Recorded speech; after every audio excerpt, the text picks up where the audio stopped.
40 jours après son enlèvement, Pierre-Louis Aupon, toujours entre les mains des ravisseurs malgré le versement d'une rançon par sa famille, les kidnappeurs continuent de faire monter les enchères pour Pierre-Louis Aupon, 40 jours après son enlèvement devant sa résidence.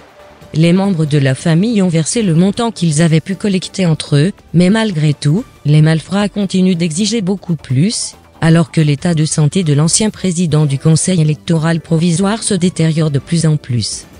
Dans un deuxième message préenregistré publié ce dimanche, la grande sœur de Pierre-Louis, Justine Aupon, appelle les ravisseurs à faire preuve d'humanité en libérant le copropriétaire de T. Le Pluriel. Après 40 jours depuis que mon frère Pierre-Louis Aupon a été enlevé presque devant sa résidence à Tabar dans l'après-midi du 20 juin 2023, la famille continue de vivre dans la plus grande souffrance malgré la rançon versée aux ravisseurs, se désole Justine Aupon qui rappelle que l'ancien journaliste de la radio-télé nationale ne jouit pas d'une bonne santé. Nous n'avons plus de moyens.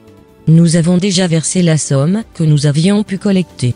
Nous ne pouvons plus répondre aux exigences monétaires des ravisseurs, a fait savoir Justine Aupon avant d'ajouter « S'il vous plaît, libérez mon frère ».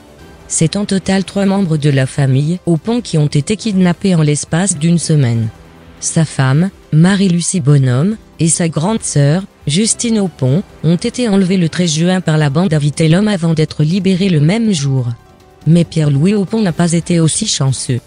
Souffrant de très graves problèmes de santé, l'ancien directeur général du CEP a dû attendre 26 jours avant que les malfrats acceptent de recevoir ces médicaments qu'il devrait prendre tous les jours avant de subir une intervention chirurgicale qui a dû être reportée en raison de son enlèvement.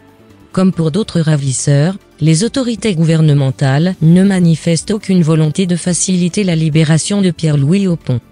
Selon le Réseau national de défense des droits humains, le directeur général de la police nationale d'Haïti, Franz Selbe, serait de connivence avec plusieurs bandits armés, dont celui dirigé par le puissant chef de gang, Vitellum Innocent.